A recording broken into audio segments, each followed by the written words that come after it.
Welcome to My Hometown, the program that explores clubs, organizations, businesses, and issues across Nassau and Suffolk counties and sheds light on the different towns that are making a difference. Hello and welcome to My Hometown. I'm Bill Horan.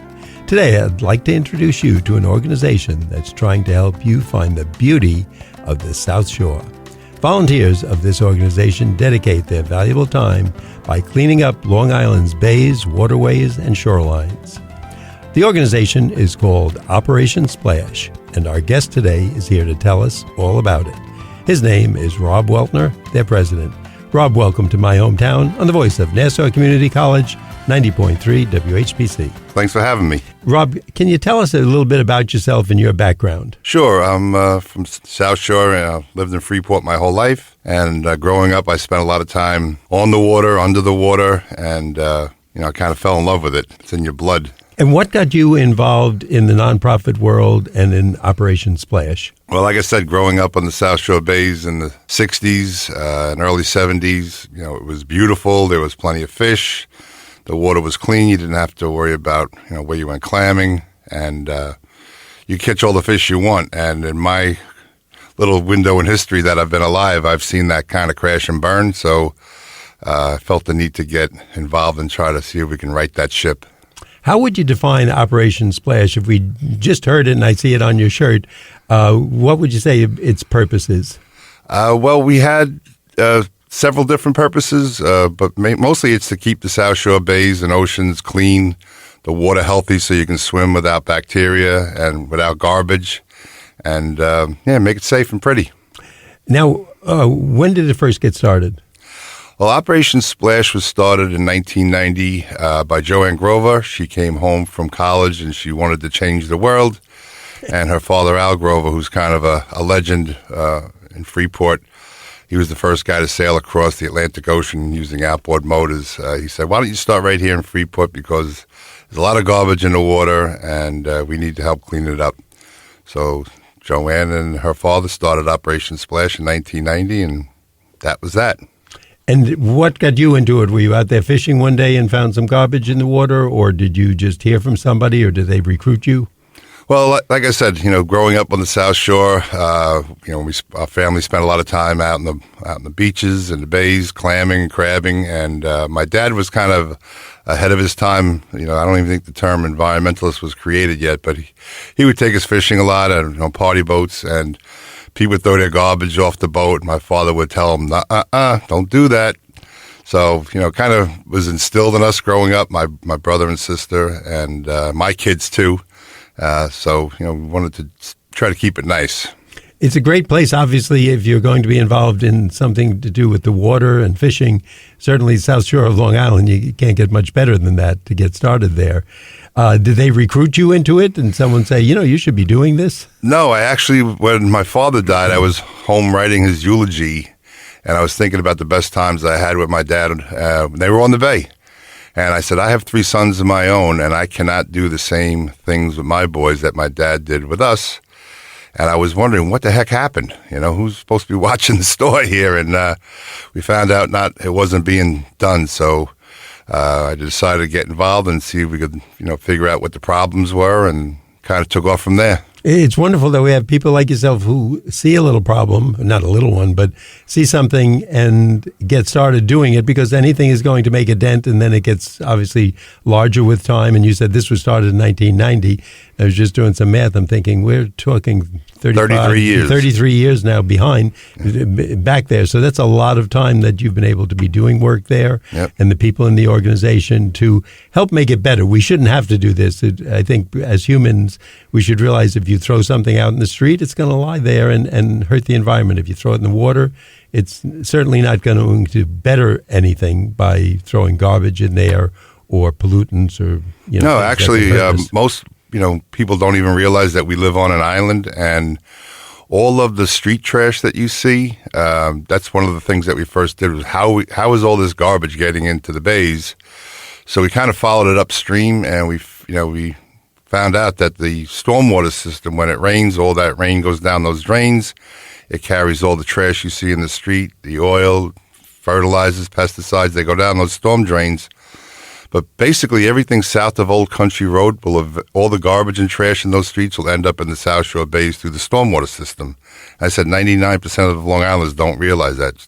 Street trash becomes bay trash. And obviously I didn't, and I'm sitting here with my mouth open thinking that from the south of, where did you say? Old Country Road, yeah. So it's kind of the middle of Long Island if you drew a line down. That's like the line of demarcation, and everything north of that goes to Long Island Sound. That's amazing. I mean, when you think of it, we throw trash in the street, cigarette butts and things, thinking someone else will pick it up. Empty a can of, pollutants into the drain. And it's going into the water, with which the fish and wildlife are feeding on. Yeah. And then we're eating those fish and putting it back into us. Would we take a can of oil and drink it? Probably not. No. But that and the tobacco and the garbage, really. Yeah, no. I live on the water in Freeport, and every time we have a rainstorm, there's a lot of oil floating on the water, a lot of trash, a lot of grass clippings. It seems that landscapers, we always joke around, their trucks are always empty because they're always blowing it into the other neighbor's yard. But a lot of it goes down to storm drains, and that causes a lot of problems as well in the bays. Since we're talking about it right here at this point in the show, can you give us some tips and anyone listening to it that something we might be doing unconsciously, raking leaves, throwing, ice and melting snow or whatever into a drain or pushing it in that direction? What are some of the typical things that we as individuals on Long Island could do to help? Well, we always encourage people to, kind of keep your section of the street clean. If you see any trash out there, put on a glove. I mean, I give garbage, trash grabbers to people for Christmas and holidays and birthdays. Just clean up in front of your house or in front of your shop. I said, once it goes down that storm drain, the next stop is the bay, and then we have to chase it around with boats, and it's it's an expensive proposition and it's very time consuming, but so we have incredible volunteers who are dedicated to it, That's a great idea as a promotional item, because we all like those little things with, something on it. Yeah. And if a small tool, and I guess bought in volume, they can be pretty inexpensive. Yeah. But if that will help us pick it up, and maybe for older people it's difficult bending over, or a small broom. That's to say, some people are a little squeamish to pick up trash. Yeah. So that's why I say, when we go out in the bay, we have trash grabbers, buckets, and we just collect it that way, so you don't have to bend over and pick it up or touch it, Now, I was asking you before the show, I said, you probably don't know this, but how much waste has the organization removed? And you said you do know that. I do know that. So impress me. Come on. Well, in 33 years' time, conservative estimates are that we've removed over 3 million pounds of garbage from the South Shore bays. 3 million pounds? Yeah. We're happy if we lose 10 pounds. That's a lot of potato chip wrappers and bottles and cans and bags and, floats and wood. And, we find everything out there. So that's pretty impressive. And it's all done through volunteers. And now I'm going to ask you this, and it'll show my ignorance, but it'll help us in the audience. I would think a couple of things happen. One, it goes into the water, and it might not be good for the wildlife that's in the water. Whatever is on the bags, the oil, the anything liquid that. Or two, the wildlife eats that and or thinks it's a fish or another type of wildlife, and it probably hurts them, because we wouldn't be eating a plastic bag as humans. Why would a fish want to eat that if they knew? Right. But again, underwater it might look like a jellyfish or something else. So how does that contaminate? Can you give us kind of a visual? Well, like I said, I spend a lot of time underwater, and, I see a lot of things that you can't unsee. But people don't understand, like I said, whatever street trash becomes bay trash. And once plastic is in the marine environment for about a month or so, it starts to grow algae and seaweed on it. And it starts not only to look like food, it starts to smell like food. So all kinds of that we tell the students that come to our education program, there's no McDonald's out in the bay, there's no Burger King, Taco Bell. Everything has to find food every day and not become food.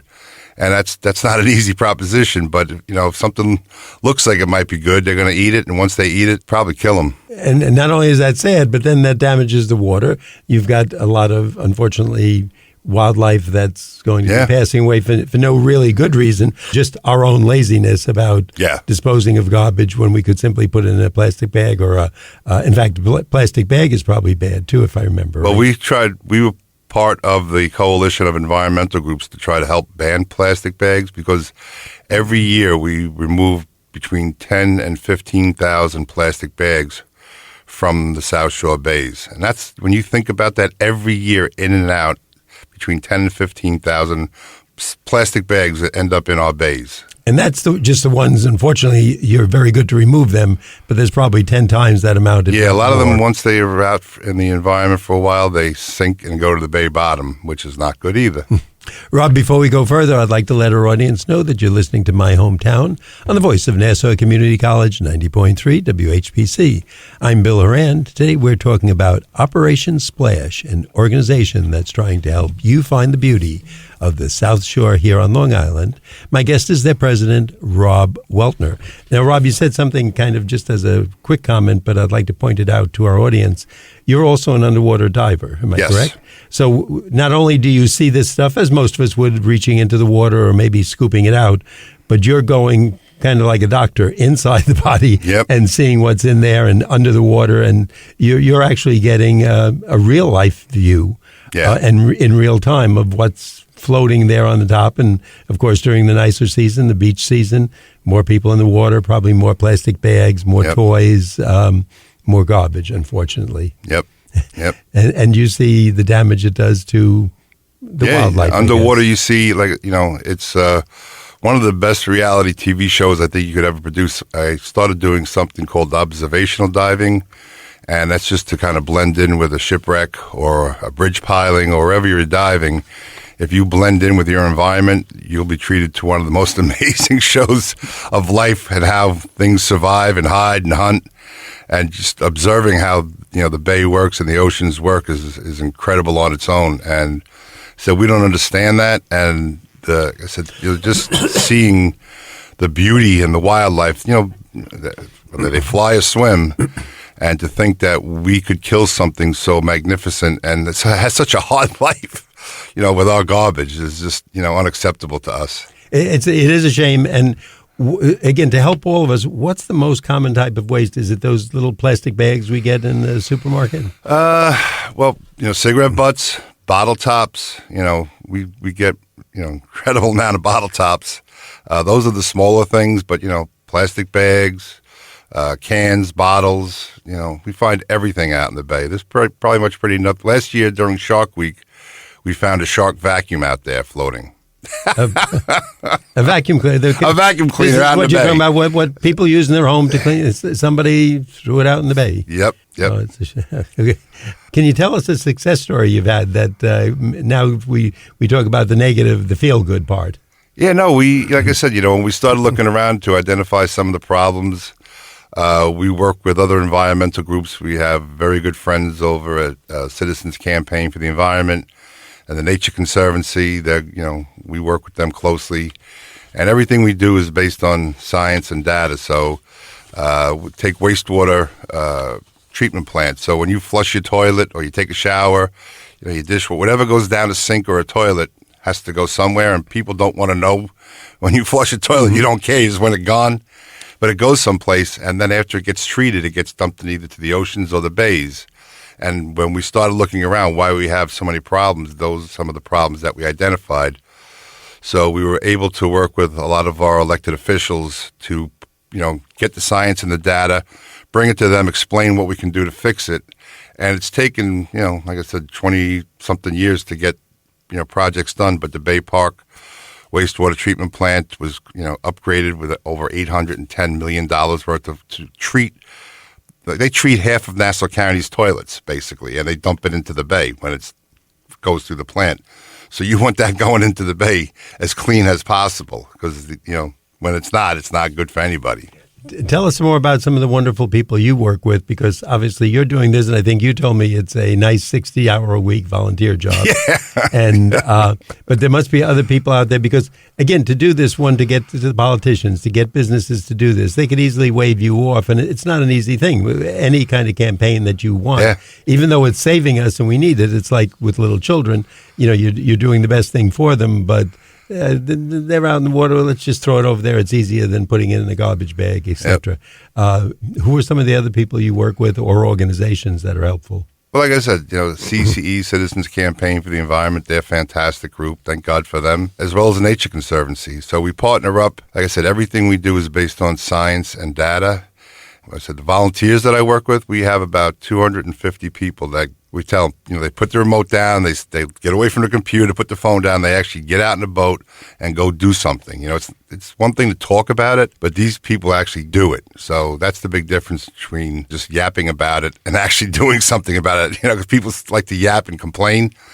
We always say, go out and do something. And what is it, the Nike thing, just do it and get out there and help out. Who do you find are the most active in this? Is it students? Is it young people? Is it older people who have been out on the water and say, wait, I enjoyed fishing, I have wonderful memories, I want this for the next generations? Or who really gets involved? Yeah, we have a lot of students. We have a very robust education program. So far this year we've had about 1,800 students come through our program. We're actually trying to put ourselves out of business. So I used to smoke and not wear my seatbelt, and my kids got me to quit smoking and put my seatbelt on. So good. See, that's working. the approach that we take. If we teach the younger people, they'll nag their parents to do the right thing. But that's part of it. But like I said, the volunteers that we have, like I said, they're the salt of the earth people. We call ourselves aquagarbologists. Oh, that's a fancy term. Oh, yeah. I don't think I could even come close to spelling that. And, I'm guessing, and I'm just going to say this, I would think for any student or anybody, whether it's part-time or however they volunteer for you, this is a real learning experience. You're working with other people. You're doing good for the environment. You're doing good for the homeland where you live, literally Long Island, where fishing, the fish you pay quite a bit in a restaurant for tonight might have been eating this garbage that's thrown in there, and you're just using the fish as the filter and eating it. So you're saving people's lives. I would be impressed to see that on a resume as opposed to someone who says, I answered the phone at so-and-so store, or I put jelly in the jelly jars. Yeah. It's not going to change much. These are people who really did something meaningful. So I guess it's an opportunity. Is there any one group that's especially good, like if someone has a major in school? Like I said, we have kids from second grade all the way up to college that they interned for us. We had some wonderful kids from Southside High School this year that did some pretty big cleanups, and once they come through our program, the teachers say, you've just created a bunch of little environmental vigilantes, because now they understand. We explain it to them. We show them, how this gets out there, and then we take them out there to actually see it and pick it up, and they're like, wow, we had no idea it was this bad. So it's, there's a lot of takeaway for them, and it's, they get, it's not just sitting in a classroom hearing about it. They're actually hearing about it in our classroom, and then they experience it right after that. So it stays with them for a very long time. That seems like a great summer project. Even it's like little kids go to camp, I guess. But if you had even a group of high schoolers for 2 weeks to go out and work on the water and see what's coming up there, because that does make an impression. And, the kids are the ones who say to the moms and dads, don't throw it in the water, don't do this, I want to pick that up, or that's what I'm doing all day, so I'm the one picking up your garbage. And it really does. I know from having other groups on the show, it's made me more conscious. And if I'm near the beach, I think of those plastic bags, and one group told us how that affects animals, and another group told us about balloons. I would have never thought of these things. Yeah. How do you get the word out to people? Like here today, you're on our show, but if we didn't know about this today, if you weren't here, how would I learn about Splash? Well, I'm kind of an old dinosaur, but we actually have a couple of part-time employees, and one of them works on our social media, campaign, and so that gets a lot of play. People see it and they understand to see, wow, that came from the Bay. That actually helps us get members, and it helps people understand what we're doing and why we have to do this.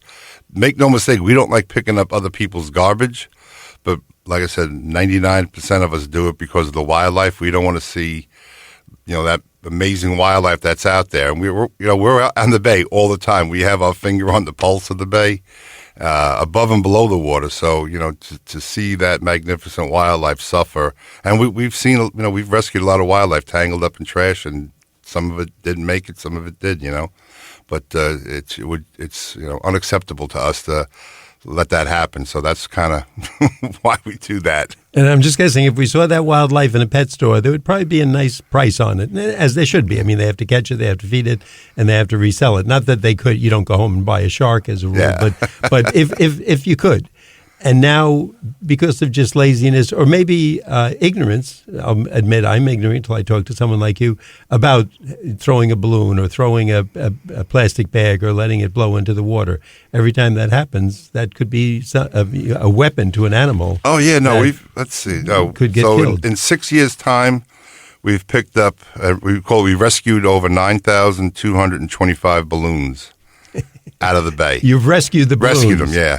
And I always wonder why they make that balloon ribbon so strong, because you could tow a car with that balloon ribbon, and that gets tangled up in horseshoe crabs, birds, we see it all the time, gets tangled up in the marsh.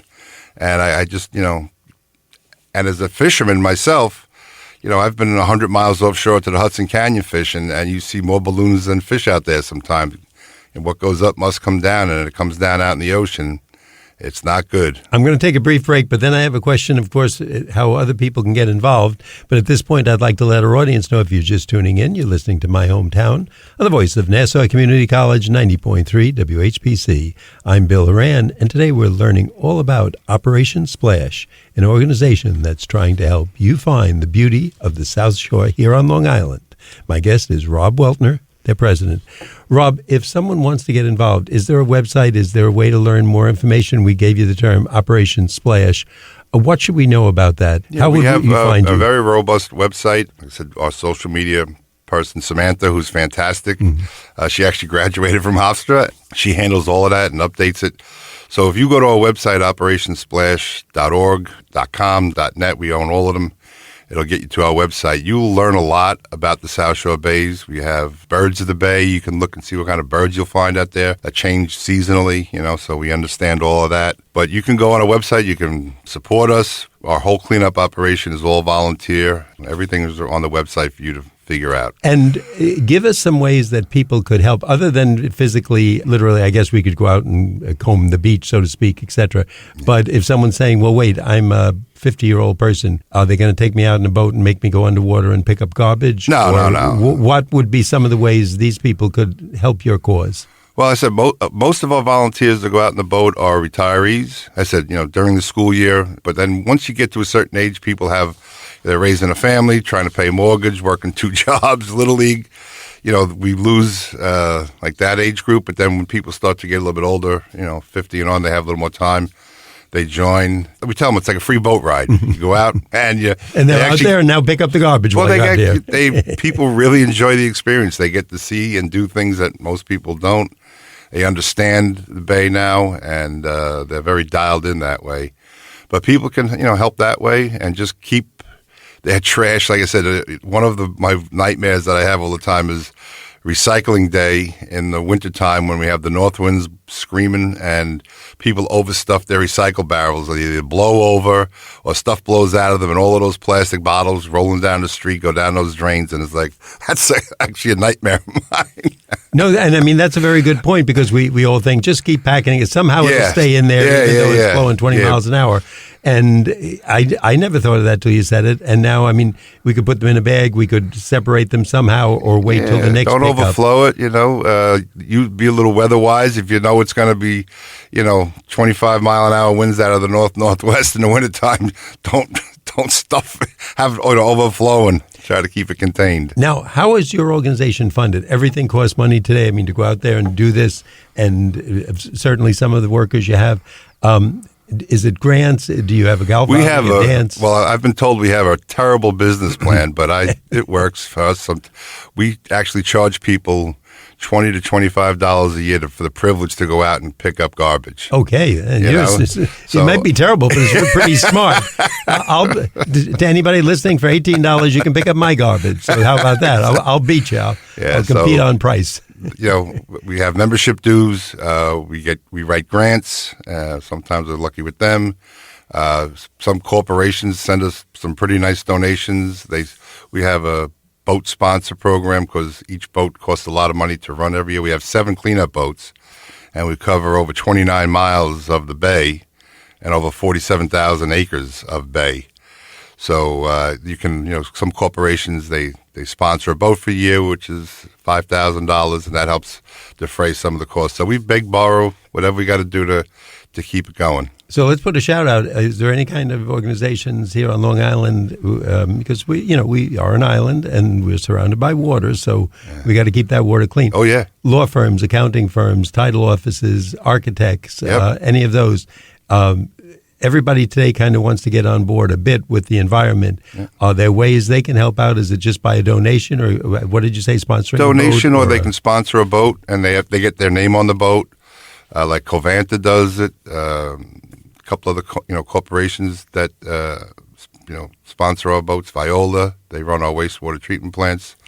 They're a good partner, and one of the wind farms is interested in sponsoring a boat for us. So like I said, we have to fund our cleanup addiction some way. So I don't know if you do this, but I'm thinking for an office, it might be a day out, seriously, while they're learning. It's a learning experience, and actually get out on the bay and see this, and then they can tell their clientele. We do corporate cleanup trips and team building exercises where they come to the facility. We give them a little class in the morning, and then we take them out for a cleanup. And we charge like $30 a head for that, and that helps defray the cost. Plus, it's teaching them, and we're making some money to help, fuel, insurance, boat maintenance. No, I think that's great, and also then they can go back and let their clientele know we're doing this to make your island better. Because again, you're eating these fish, you're going in this water, and you're wondering why things are happening. Well, if you're putting in all kinds of chemicals and plastics that are hurting the animals. And I think most people unknowingly, I'm sure it's probably down to a few percent that do it, and they just don't care. Yeah. But 90% of us, we just don't know better. Like you say, we leave the top off the garbage pail or whatever else. So real quickly, tell us if you have anything coming up that's planned that we should know about. Well, I said our boats are in full swing right now. All 7 of them cleaning up. Taking education, corporations out, trying to educate them. But right now we're in full season, and the boats are going out every day, sometimes twice a day. And, the captains and crews love sending us pictures of what they capture and rescue every day. So that's where we are right now. But, we don't have anything special coming up. We just got through with our education program, so we're all kind of that's taking special. a breather. That was a rough one. Robbie, we want to thank you. And again, to our audience, if you want to do something, keep your island looking the way you want it to look. This is a great way to help the environment, to be out there with a lot of young people and showing them the right lessons, and your neighbors and my neighbors, because I think mostly it's education. So maybe there's some good teachers out there who can spread the word, and also get a day out on the boat with Rob and see what's out there on the Long Island waters. So give us that website one more time. Operationsplash.org. You can, like I said, there's a lot of good information on there for you and your family. You can do family cleanups if the kids are too young to go on a boat. So I said, if there's any information that you need, you can always give us a holler or send us an email. We want to thank our guest today, Rob Weltner. That's Weltner. He's the president of Operation Splash. Rob, thank you so much for being with us. You're welcome, Bill. I'm Bill Horan. Thanks for listening to this week's episode of My Hometown. We'd like to get your feedback on My Hometown. Send your comments to WHPC@ncc.edu. Nassau Community College, where success starts and continues. Till next time, this is Bill St. James. And remember, there's no town like your hometown.